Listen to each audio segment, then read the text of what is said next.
বিশ্বাস সারাক্ষণ সাকিব সাকিব করে। তো কেন করব না? আমি তো সাকিব নাম ছাড়া শিখিনি। নববর্ষের কয়েকদিন পর ফেসবুকে ছবি আপলোড করলেন চিত্রনায়িকা অপু বিশ্বাস। নেটিজেনদের মনে প্রশ্ন, অনেকদিন পর কেন ছবি ছাড়লেন চিত্রনায়িকা অপু বিশ্বাস?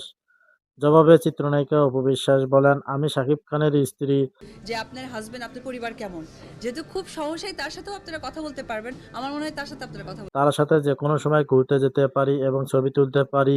আবার সেই ছবি যে কোনো সময় সামাজিক বা সোশ্যাল মিডিয়ায় আপলোড দিতে পারি।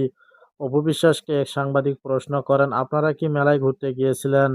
নাকি আপনাদের সাথে ছেলে আব্রাহাম খান জয়ও গিয়েছিল? উত্তরে অপু বিশ্বাস বলেন, গতকাল আমার ছেলেটা গরমে অসুস্থ হয়ে পড়ে। পরে তার বাবা আমার ছেলেকে কাঁধে নিয়ে পুরোটা সময় আমার সাথে মেলায় হেঁটেছে। কিন্তু অপু বিশ্বাস তো দ্বিতীয় বিয়ে করেছেন, তাহলে কেন আবার শাকিব খানের সাথে দেখা গেল? অপু বিশ্বাস সারাক্ষণ সাকিব সাকিব করে। তো কেন করব না? আমি তো সাকিব নাম ছাড়া শিখিনি। তো ভিউয়ার্স, আপনারা কি ভাবছেন অবশ্যই কমেন্টে জানাবেন। আর ভিডিওটা যদি ভালো লেগে থাকে অবশ্যই সাবস্ক্রাইব করে পাশে থাকবেন। ধন্যবাদ। আসসালামু আলাইকুম। যে আপনার হাজবেন্ড আপনার পরিবার কেমন, যেহেতু খুব সহজেই তার সাথেও আপনারা কথা বলতে পারবেন, আমার মনে হয় তার সাথে আপনারা কথা